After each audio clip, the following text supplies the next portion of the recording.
The chime of the bell beckons us into a sacred time. Welcome to the First Unitarian Universalist Church of Houston, where we circle by honoring the inherent worth. We hope those watching the live stream will fill out the online attendance form and refer to the many announcements in the online order of service. We ask those here to take a moment after the service and please remember that at 1 p.m. today, the church is having a special congregational meeting. It's a nice, bright, sunny morning. It's wonderful. I'm going to invite you to open up your teal hymn. Come and go with me to that land. Come and go with me to that land. Where I'm found, where I'm found. There'll be justice in that land. There'll be justice in that land. There'll be justice in that land. Where I'm found. They'll be singing in that land. They'll be singing in that land. They'll be singing in that land. Where I'm found, where I'm found. They'll be singing in that land. They'll be singing in that land. They'll be singing in that land. Where I'm found.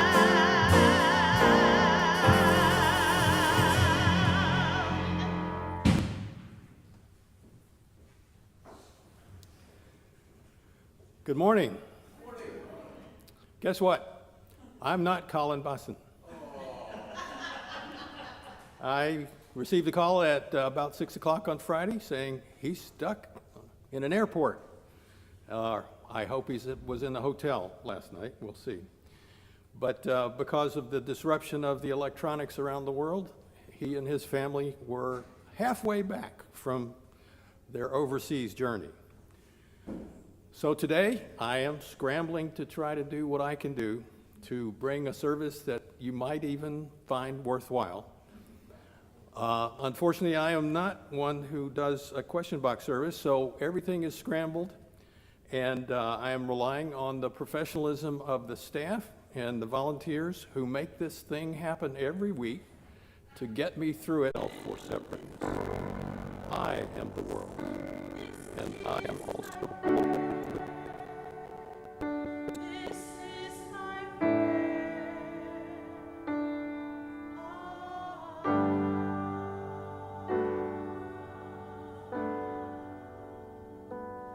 May the sense of mystery guide us through our journey. This is my prayer. This is my prayer.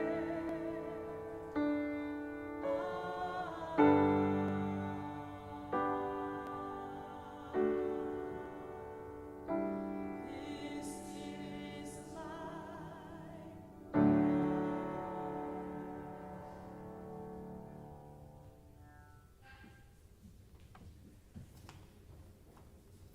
Each week, our morning offering is shared with an organization that shares our Unitarian Universalist values and through which we may live out our principles in the world.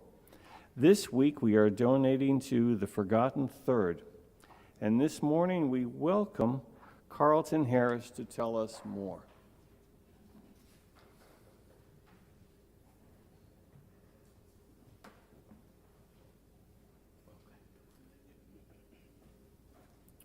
Good morning. Come on, good morning. All right, get some energy in here. Good morning. It is an honor and a privilege and a blessing to be selected as the community organization that this church is supporting for this Sunday. We'd like to thank Leslie Morrison. We are partners with Every Town Against Gun Violence and Moms Demand Action.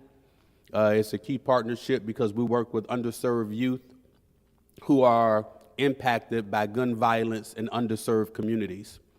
One of our key programs is the RESET program, which is relationships, education, skills building, entrepreneurship / employment and training. The majority of the young men that are referred to our program have a gun violence background, and our main goal is to increase those protective factors through our mentorship, credible messenger mentorship, job readiness training, work-based learning, and activities to offset all of the risk factors that lead them into crime and violence. I am a former gang member and drug dealer from the south side of Chicago who reformed my lifestyle back in 1995. I've been out of prison over 24 years, and this is a God assignment that has been placed on my life to reach out to other young men who remind me of myself, to save them from the streets, to remind them of their identity in God, and to lead them in the path of righteousness so that they can be out of the 40 that refer to our program. Only 3 recidivated. For those who don't know what recidivism is when you go back into the justice system, you either violate your probation or you pick up a new offense. And so having a recidivism rate under 10% shows that we have had some type of impact in our community, and we have reduced crime and violence amongst boys and young men of color. So we really do appreciate this opportunity for being selected, for being honored, and the funds that receive will go back into our mentorship program where we do community activities with them. We do job readiness training, as I previously mentioned. We also partner with Regions Bank, who help them with financial literacy. And then we do some fun activities with them, like ATV riding, going out in the mud and having some fun, or go-kart racing. And we have a slogan that we just created for fishing. We're going to take them fishing, and we're calling it switching poles. Switching poles mean we're going to switch the pole that they have, which is the gun, and we're going to give them a fishing pole. So repeat after me, say switching poles. Because if we can teach them how to fish, we can equip them for a lifetime, right? And teaching them to exchange your gun for a fishing pole. Let's get a skill, let's get a trade, something that's going to help build up your life to make you sustainable in the future. So once again, thank you for selecting us. Thank you for having us here. And we appreciate all of the financial support that you guys are going to provide for us. Thank you.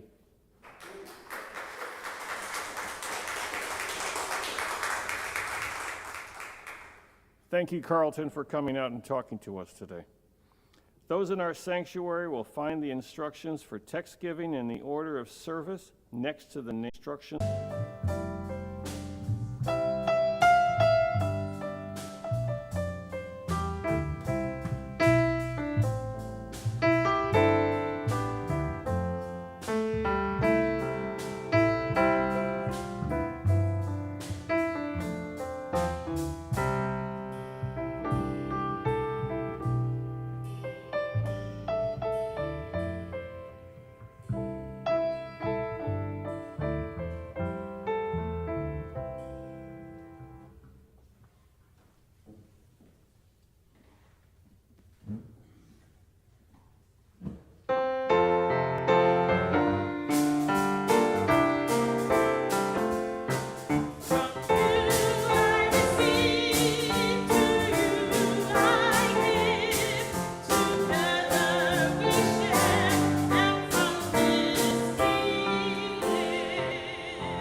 Church, which is weaving a tapestry of love and action, we dedicate our lives in these our offerings.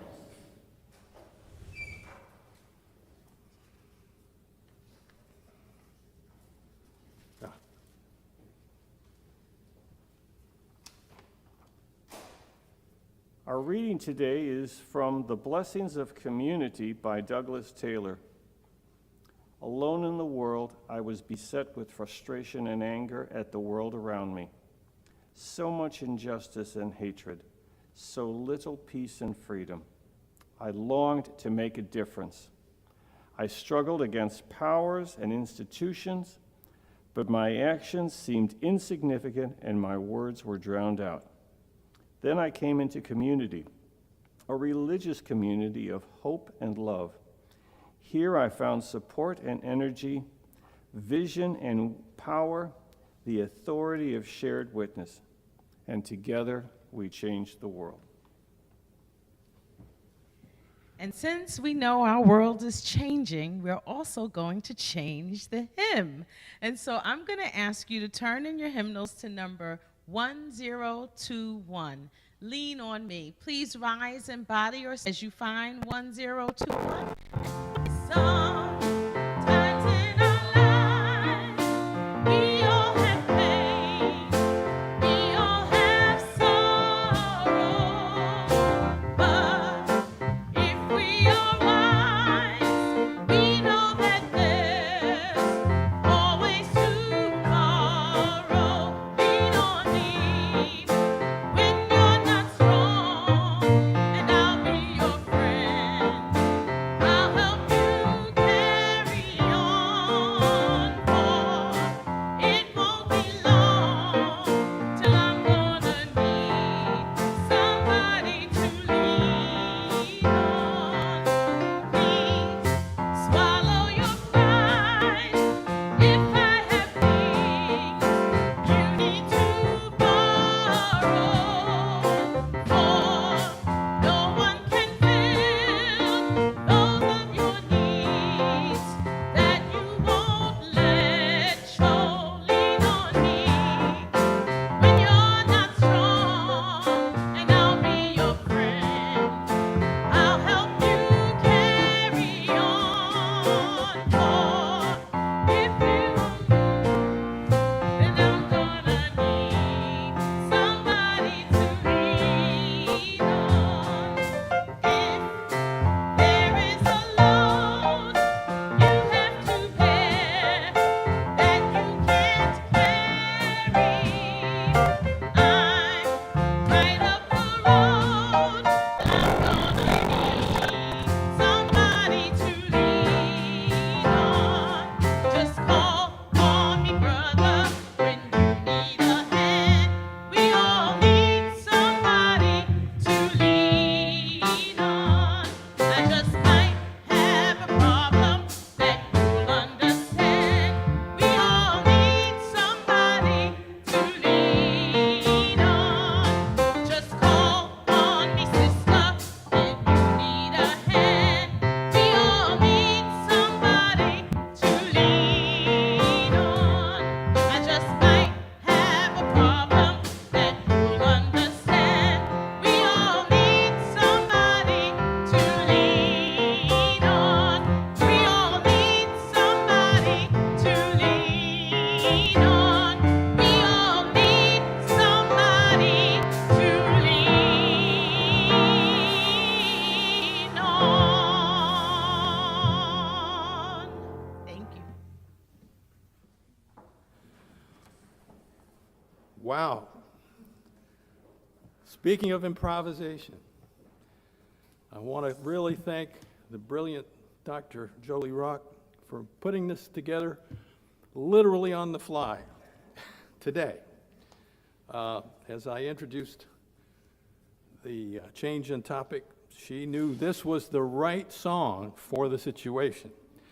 And the folks of Swing Set, our guest musicians, who were able to switch up a little bit and make some on the fly changes as well.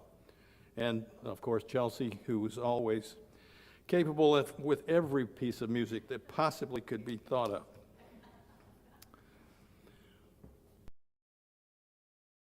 I am Reverend Dan King, Minister Emeritus to this church, and I am pleased to be here today, even under strange circumstances.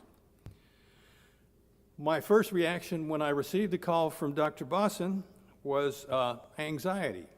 What would be an appropriate sermon topic, which I could prepare in 36 hours?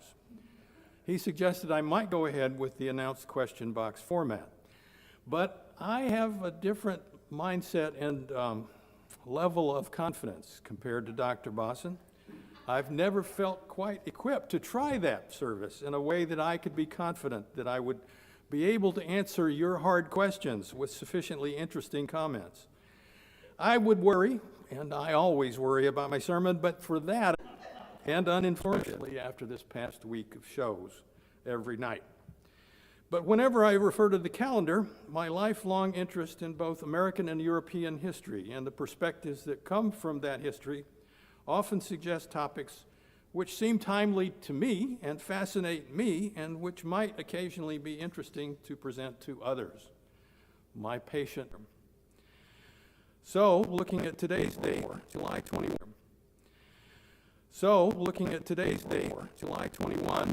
And it was exactly 32 years later, on the same date in 2011, that the last space shuttle mission was successfully completed with the return of the Atlantis shuttle from the International Space Station, which is still orbiting the Earth today, patched up and superannuated like me. On a global scale, looking at the calendar, I found that 26 nations around the world celebrate some kind of national holiday in July. July 1, you may know, is Canada Day. July 4, our Independence Day. And July 14, as I reminded you last Sunday, is France's Bastille Day. But I was just reminded this weekend by someone who seemed to know that today is also the commemoration of the formation of the independent country of Belgium. And there are folks having waffles and Belgian frites right now while they're watching parades in the streets of Brussels and Liège, I think. Some of us actually have connections to Brussels and Belgium through the European community. But the territory that we now recognize as the modern country, Belgium, was of course ruled by the French during the time of Napoleon. But upon his defeat at Waterloo, inside the territory of Belgium, I believe, in 1815, the southern territory of French-speaking Catholics was consolidated with the northern Dutch speakers under the rule of the Dutch king, a Protestant. That did not end the ambitions of the new French king, Charles I, to reclaim the Walloon region dominated by French speakers. But on the death of that French king during the fall of 1830, a coalition of dissident Belgians from both the northern and southern areas led a brief war for separation and independence from the kings of both Netherlands and France. In short order, their military efforts were successful in the context of the long-term European instability caused by Napoleon's invasions and defeats. And over the next several months, those who had won independence, the Belgian founding fathers, as it were, saw that they needed a symbolic unifier who would rule in such a way that would guarantee collaboration and balance between the three dominant cultures of Belgium, the French, the Dutch, and the Flemish, and German ethnicities, all three, Dutch or Flemish, French, and German. Without any equivalent figure like our own George Washington, there was nobody who would seem appropriate to all three factions. So in what may seem to us a very strange initiative, Being Royal of America, we are using the new name coined by the founding fathers during the time of the Declaration of Independence and the Constitution, which followed a decade later after the Revolution. So our own founding fathers knew quite clearly that each of the original colonies, which had been settled and formed by the British government through various investment schemes, had always seen themselves as states, independent of the others. It was only by mutual consent that those autonomous units, like corporations, could be merged and united while remaining, at least in their initial stages, semi-autonomous. And echoes of that are still around for the old Republic of Texas, which says that it can always do something separate and different because it's unique. But those founding fathers could only hope that their merger would make them economically viable and politically strong enough to resist external forces, especially the mother country, the then recently created United Kingdom of England and Scotland, and Wales, and Northern Ireland. But any one of the several economic crises and the half a dozen declared and undeclared wars over the ensuing 75 years, with Britain, with France, with Mexico, with pirates in the Mediterranean, internal strife, which was then followed by the Civil War itself, could extinguish or at least moderate the that so-called independence, the the United States itself or otherwise, fighting with people in every direction over water, over oil and mineral rights, whatever. Texas wants to fight somebody. But many years ago, when I was an undergraduate at the old institute on Main Street, which is now recognized as a university, I decided I would skip the boring intro course on economics in favor of a more attractive course to me called International Economics. I was, at that time, a globalist. Maybe I still am. But this course was taught by a young and enthusiastic professor named Gordon Smith, as I recall, and he gave us a full dose of Keynes theory. Keynes on how free trade allowed for comparative advantage, which in theory could work to maximize mutual benefits, minerals, oil, and sometimes in some places like Arkansas, diamonds, should be able to leverage those superior resources by open market exchanges with nations or regions which have a surplus of productive. Of course, human capital in under-resourced but overpopulated areas is cheap. And so in one easy example, we were shown how the movement of manufacturing from mills in Britain to the young United States, especially New England, later to Japan and China, then to Mexico or India or Thailand during the industrial and post-industrial periods, was a necessary and ultimately beneficial process over the past 200 years. But in both the 19th and early 20th century, according to that professor I remember from nearly 50 years ago, whenever new forms of protectionism or embargoes or other barriers to free trade become excessive, worldwide economic dislocations were bound to ensue, often resulting in deep recessions or depressions. This appears to have happened about once or twice in each successive generation over the past 200 years, as the ruling classes of certain nations seem to forget the reality of economic consequences of what are essentially politically or strategically motivated acts of protectionism over and over again. But aside from the punitive actions or defensible national security considerations, it's also true that recent administrations of border states, like Texas, have insisted on threatening other nations and regions with border restrictions, tariffs, and other protectionism, which undermine, I use that adjective semi-autonomous intentionally, because I think that we must and should remind ourselves to acknowledge our mutual agreements on shared principles, purposes, priorities, and now values about what it means to be in community and to be part of a living world. In our congregational polity, theoretically, we can put up boundaries and barriers to interchange of programs, ministers, and members.